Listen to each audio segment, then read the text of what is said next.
Hello friends, आज अपने बात करेंगे इवोल्यूशन के बारे में। सोलर सिस्टम कैसे इवोल्व हुआ, अर्थ कैसे इवोल्व हुई, इन सब के बारे में आज अपने डिस्कस करेंगे। बिना देरी करे शुरू करते हैं।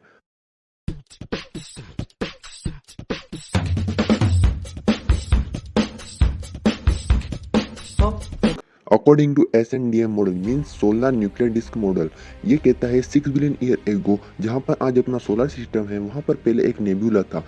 नेबुला मतलब एक बहुत बड़ा डस्ट और गैसेस से बना हुआ क्लाउड। इनके थ्रू अपने अर्थ पर आए हैं। जैसे जैसे नेबुला अपने अमाउंट ऑफ मैटर को बढ़ते गया, वैसे वैसे ग्रेविटी भी बढ़ती गई। अब ग्रेविटी कैसे बढ़ी? According to gravitation law, G equal to capital G into capital M into small M upon 2r। इसमें देख सकते हैं कि gravity is directly proportional to the mass. और उस वक्त स्टार के ब्लास्ट और ब्लैक होल से निकले हुए मैटर से नेबुला मैटर बढ़ाता ही जा रहा था। और फिर एक मिरेकल हुआ, अपने नेबुला के नजदीक एक बहुत बड़ा स्टार फट गया, यानी कि सुपरनोवा बन गया।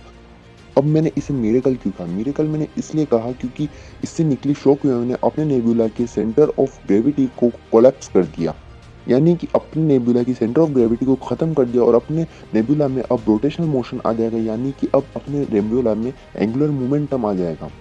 पहले आपको बता दूं कि सेंटर ऑफ ग्रेविटी वो होती है जो कि सारे मैटर को अपनी तरफ खींच रखती है, और वो सारे मैटर का मिड पॉइंट होता है, और उसकी वजह से कोई भी मैटर डिस्ट्रीब्यूट आपस में नहीं होता है। अब एंगुलर मोमेंटम आने की वजह से जो कि सारा मैटर था वो आपस में डिस्ट्रीब्यूट हो जाता है, और जहाँ जहाँ मैटर डेंस थे वहाँ वहाँ वो आपस में गैदर होने लगे, और ज़्यादा मैटर गैदर होने की वजह से अपने ऑब्जेक्ट की डेंसिटी बढ़ गई, और डेंसिटी बढ़ने की वजह से मास भी बढ़ गया, और मास के बढ़ने की वजह से ग्रेविटी भी बढ़ गई। और इस ग्रेविटी की वजह से और मैटर जगह जगह गैदर होने की वजह से अपना नेबुला का सरकमफ्रेंस सिकुड़ने लगा। और छोटे सरकमफ्रेंस का मतलब होता है कि इंक्रीज ऑफ एंगुलर मोमेंटम, यानी कि जितना छोटा सरकमफ्रेंस होगा उतना तेज अपना रोटेशन होगा, और जितना बड़ा सरकमफ्रेंस होगा उतना धीरे रोटेशन होगा। और फिर अपनी डिस्क में एक सेंटर में वर्टेक्स बन गया, और वो वर्टेक्स सारे मैटर को अपनी तरफ खींचने लगा, और धीरे धीरे सारे मैटर को अपनी तरफ गैदर कर लिया उसने।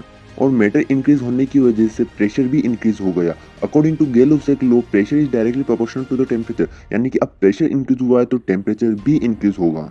और इतना हाई प्रेशर और टेम्परेचर गैसेस और मैटर पर पड़ेंगे तो वो रिएक्ट करना स्टार्ट कर देंगे, और इन्हें रोकना मुमकिन ही नहीं, नामुमकिन है। इसलिए जब हाइड्रोजन गैस के मॉलिक्यूल्स उनके कांटेक्ट में आए तब उनमें न्यूक्लियर फ्यूजन स्टार्ट हुआ, और न्यूक्लियर फ्यूजन की वजह से हीलियम मॉलिक्यूल्स बनने लगे। और ये रिएक्शन आज के प्रेजेंट सन में भी होता है। अब आप समझ गए होंगे कि क्या पैदा होने वाला है। अब अपना प्रोटो स्टार पैदा होने वाला है, जिसको अपने सन भी बोलते हैं। और प्रोटो स्टार के चारों ओर एक प्रोटोप्लैनेटरी डिस्क घूम रही थी, और वो डिस्क में गैसेस, डस्ट और सॉलिड ऑब्जेक्ट थे। फॉर एग्जाम्पल आज के सैटर्न में अपने देख सकते हैं कि सॉलिड मैटर में जो एस्टेरॉइड सैटर्न के चारों ओर घूम रहे, वैसे ही पहले अपने प्रोटोप्लैनेटरी डिस्क प्रोटोस्टार के चारों ओर घूम रही थी। और प्रोटोप्लैनेटरी डिस्क में सिर्फ मेटल और सिलिकेट्स ही ऐसे सब्सटेंस थे जो कि प्रोटोस्टार के मोड स्विंग को झेल सके, क्योंकि इनमें बॉइलिंग पॉइंट बहुत ज़्यादा हाई था। और बॉइलिंग पॉइंट हाई होने की वजह से ये प्रोटोस्टार के पास में ही रहने लगे। और फिर बाद में ग्रेविटी की वजह से उन्होंने अपने आसपास के मेटल को अट्रैक्ट करा, और उसकी वजह से टेरेस्ट्रियल प्लैनेट की फॉर्मेशन हुई, लाइक मरकरी, वीनस, अर्थ, मार्स। और जो मॉलिक्यूल सेंसिटिव थे वो प्रोटोस्टार से दूर रहने लगे, पर इन मॉलिक्यूल्स की तादाद मेटल और सिलिकेट से ज़्यादा थी, और एनर्जी भी ज़्यादा थी, इसलिए ये प्रोटोस्टार से दूर रहने लगे। और ये बाद में जाकर गैस जाइंट बने, यानी कि जुपिटर, सैटर्न, यूरेनस, नेपच्यून में प्लेनेट के रूप में बने। और जो आज के अपने एस्ट्रॉयड बेल्ट देखते हैं वो इसलिए प्लेनेट नहीं बन पाए क्योंकि जुपिटर में इतनी ग्रेविटी है कि जुपिटर ने उन्हें आपस में कोलाइड नहीं होने दिया, और उसकी वजह से वो प्लेनेट नहीं बन पाए।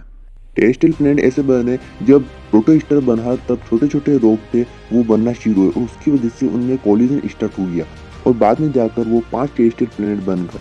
अब आप कह रहे होंगे कि 5 टेरेस्ट्रियल प्लेनेट थोड़ी 4 टेरेस्ट्रियल प्लेनेट है, ये तो गलत बता। नहीं, मैं सही बता रहा हूँ, पहले 5 थे और अभी 4 हो गए। पहले 5 थे, पहला मरकरी, वीनस, अर्थ, मार्स और थिया।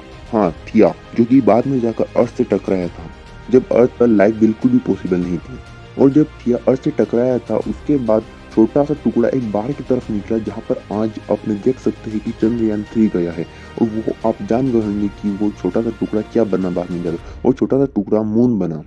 और इस कोलिजन को जेंट इम्पैक्ट हाइपोथेसिस का नाम दिया गया है। अब अपने अर्थ में 7.7 बिलियन लोगों के रहने लायक जगह बन गई थी, पर लोग नहीं जिंदा रह सकते इस टेम्परेचर में, और अर्थ के पास तब एटमॉस्फेयर भी नहीं था।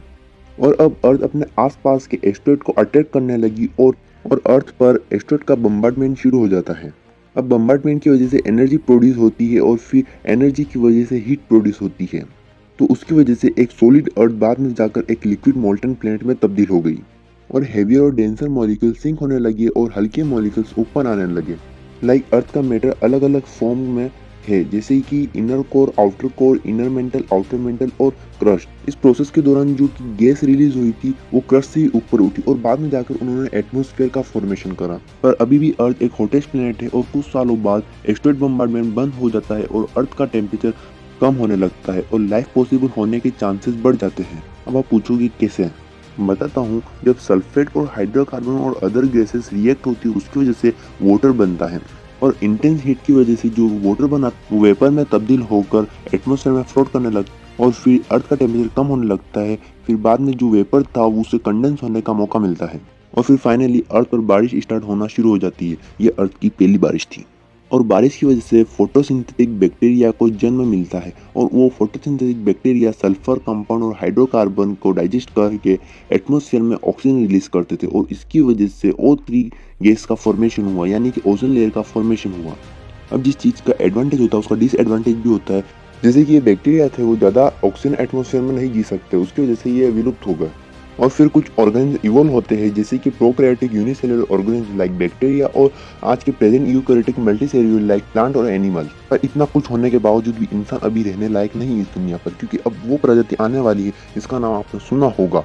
डायनासोर्स का जन्म होने वाला है अभी इस दुनिया पर। अब डायनासोर की इवोल्यूशन, मेमथ और डायनासोर के दोनों के एक्सटिंक्शन के बारे में अपने जानेंगे नेक्स्ट पार्ट में। अपने चैनल को सब्सक्राइब कर लीजिए और इस वीडियो को लाइक कर दीजिए। जय हिंद, जय भारत।